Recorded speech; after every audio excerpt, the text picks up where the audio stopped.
Ako si Francis Riudique at narito ang mga napapanahong balita. Epektibo na sa susunod na taon ang pamamahala ng National Commission of Senior Citizens o NCSC sa Centenarians Act. Kabilang din sa pangahawakan nito ay ang pagpapatupad ng Expanded Centenarians Act na layong bigyan ng 10,000 piso ang mga senior citizens kapag sila'y sasapit sa edad na 80, 85, 70 at 75.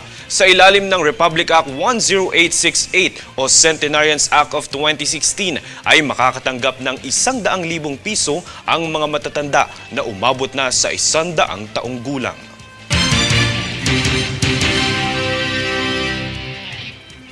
Samantala, kaisa ang Philippine Ports Authority o PPA sa kampanyang Violence Against Women and Children o VAUC, kaya't pinaigting ito ang seguridad sa mga pantalan sa bansa.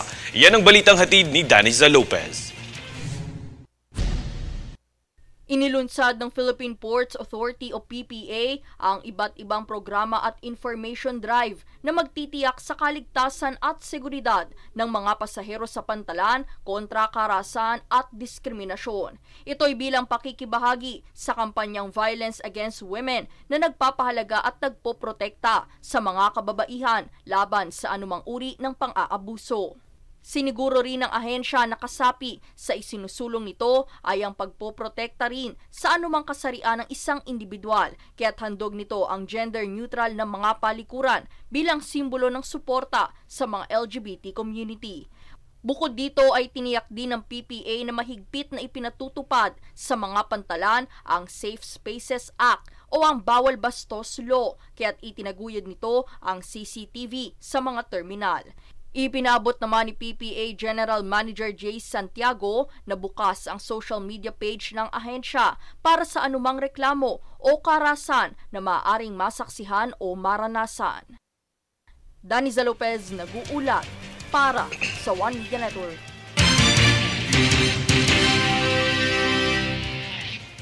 Patuloy naman ang pagsasagawa ng clearing operations ng MMDA Special Operations Group Strike Force at Flood Control and Sewerage Management Office sa Mabuhay Lanes, major roads at daluyang tubig sa Kamaynilaan. Dahil papalapit na ang Pasko ay patuloy na ang pagdagsa ng mga pasahero sa mga terminal, kaya't patuloy na rin ang paghahanda at pagpapaigting ng operasyon para sa kalinisan ng ahensya. Kasabay nito ay ang paglilinis ng mga kawani ng MMDA sa mga ilog, kanal at estero upang mapanatili ang maayos na daloy ng tubig at hindi magsanhi ng pagbaha sa mga lungsod ngayong panahon ng tag-ulan.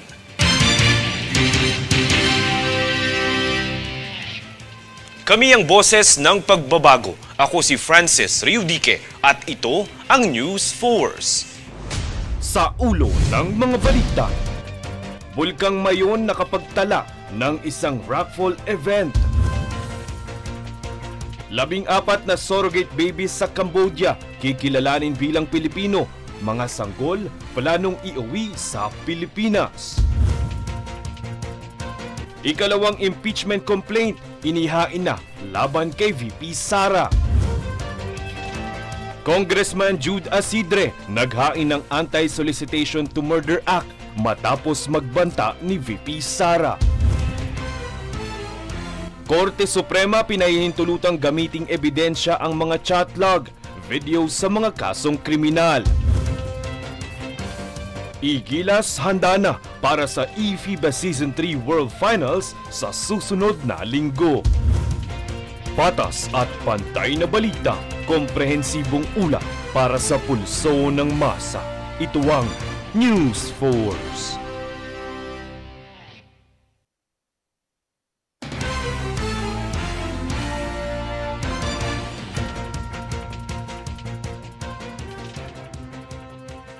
Ako si Francis Riudique at narito ang mga napapanahong balita.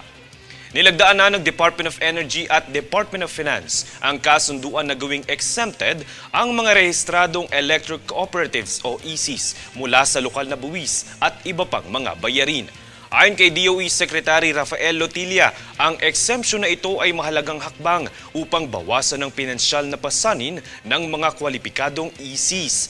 Upang makakuha ng tax exemption, kinakailangan ng EC na kumuha ng Annual Certificate of Compliance mula sa National Electrification Administration o NEA na maaaring makamit kapag hindi bababa sa 75% ng compliance parameters.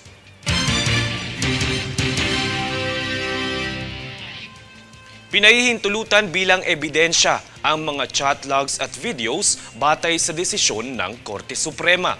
Ang detalye tunghayan sa ulat ni Princess Castro. Nag-anunsyo ang Korte Suprema na maaaring gamitin bilang ebidensya ang mga chat log at video para sa mga kasong kriminal. Ayon sa Korte Suprema, ang paggamit ng mga ebidensyang nabanggit ay hindi maituturing na paglabag sa right to privacy ng isang akusado. Ang desisyong ito ay batay sa isang kaso sa Qualified Trafficking in Persons sa ilalim ng Anti-Trafficking of Persons Act kung saan ginamit ng akusado ang Facebook at ibang online platform. Kaugnay nito ay nasintensyahan siya ng life imprisonment at pinatawa ng multang nagkakahalaga ng 2 milyong piso.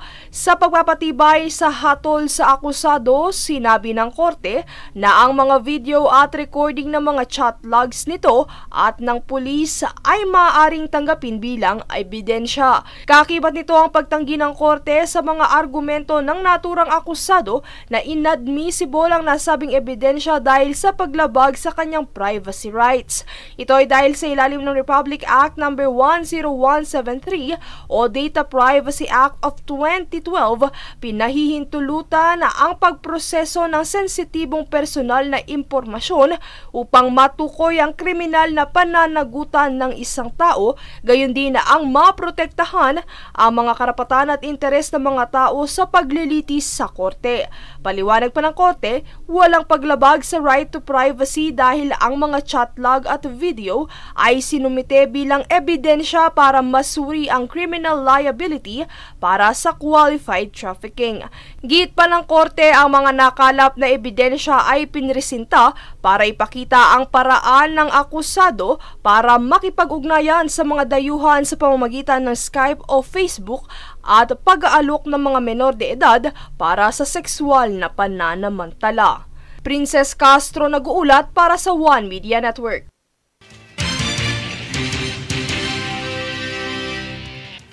Sensitibong balita po, tinatayang nasa 14 na sanggol ang nabuo sa ilalim ng surrogacy mula sa 13 Pinay na nahuli bilang baby makers sa Cambodia. 14 po ito dahil isa sa mga Pinay na buntis ay nagdadalang taon ng kambal. Ang mga nabanggit na sanggol ay produkto ng surrogacy na mahigpit na ipinagbabawal sa naturang bansa.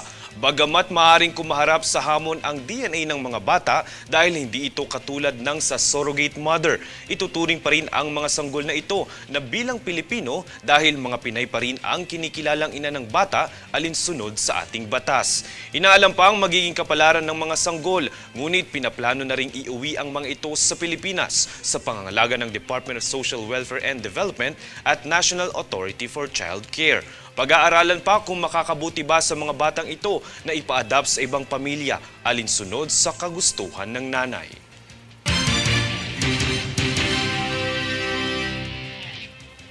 Kami ang boses ng pagbabago. Ako si Francis Riudique at ito ang News Force. Sa ulo ng mga balita, Bulkang Mayon nakapagtala ng isang raffle event. 14 na surrogate babies sa Cambodia kikilalanin bilang Pilipino. Mga sanggol planong iuwi sa Pilipinas. Ikalawang impeachment complaint inihain na laban kay VP Sara. Congressman Jude Asidre naghain ng Anti-Solicitation to Murder Act matapos magbanta ni VP Sara. Korte Suprema pinahihintulutang gamiting ebidensya ang mga chat log, video sa mga kasong kriminal. Igilas handa na para sa eFIBA Season 3 World Finals sa susunod na linggo. Patas at pantay na balita, komprehensibong ulat para sa pulso ng masa. Ito ang News Force.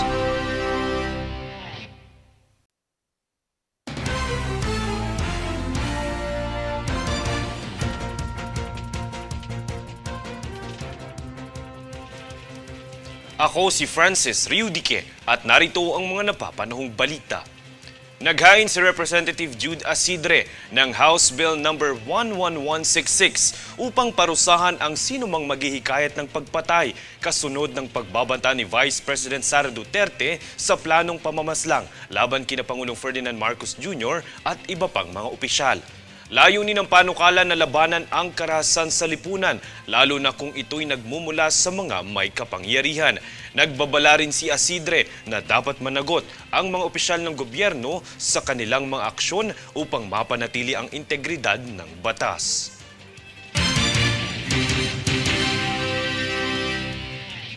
Para sa kapakanan ng mga consumer, pati ng mga online sellers, binabalak ng Department of Trade and Industry na maglunsad ng online business database. Sa ilalim nito ay kailangan ng magparehistro ng mga online sellers. Para sa detalye, narito ang ulat.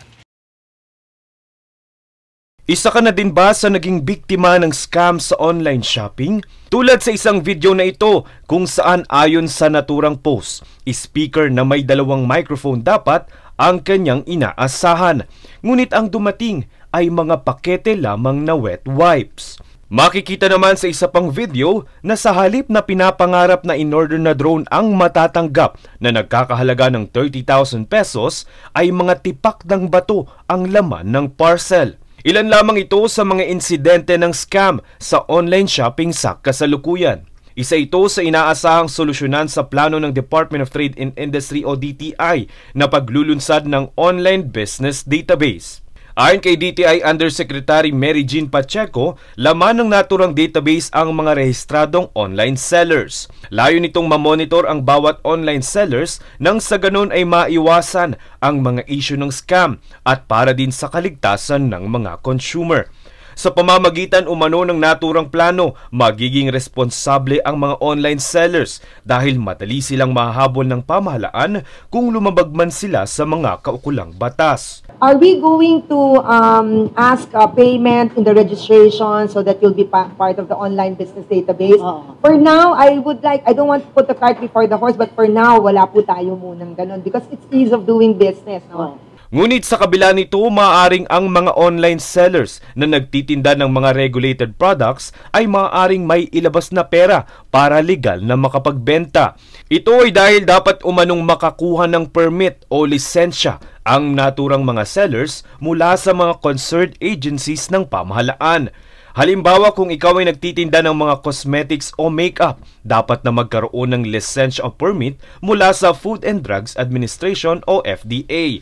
Pagdating naman sa pagbebenta ng mga endangered na mga hayop o di kaya naman ay mga fertilizer, kailangang humingi ng pahintulot sa Department of Environment and Natural Resources o DNR.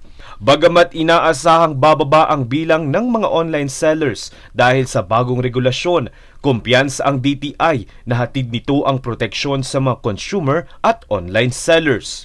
Ayon sa DTI, tinatayang hindi bababa sa 2 milyon ang bilang ng maisasama sa online business database.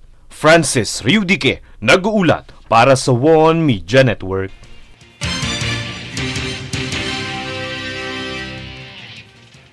Samantala, ayon sa Philippine Institute of Volcanology and Seismology o PHIVOLCS, isang rockfall event ang naitala ngayong araw, December 5, sa Bulkang Mayon. Bukod dito ay nagkaroon din ng mahinang banaag o crater glow sa bungangan ng bulkan. Ngunit sa kabila nito, nananatili pa rin sa Alert Level 1 status ang naturang bulkan. Ipinagbabawal rin ang pagpasok sa loob ng 6 na kilometrong sakop ng Permanent Danger Zone ng bulkan.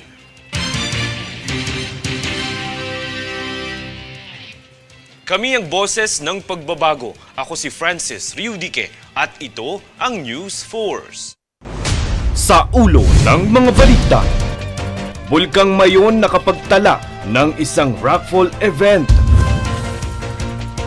14 na surrogate babies sa Cambodia kikilalanin bilang Pilipino mga sanggol planong iuwi sa Pilipinas. Ikalawang impeachment complaint inihain na laban kay VP Sara. Congressman Jude Asidre naghain ng Anti-Solicitation to Murder Act matapos magbanta ni VP Sara. Korte Suprema pinahihintulutang gamiting ebidensya ang mga chat log, video sa mga kasong kriminal. Igilas handa na para sa eFIBA Season 3 World Finals sa susunod na linggo. Patas at pantay na balita, komprehensibong ulat para sa pulso ng masa. Ito ang News Force.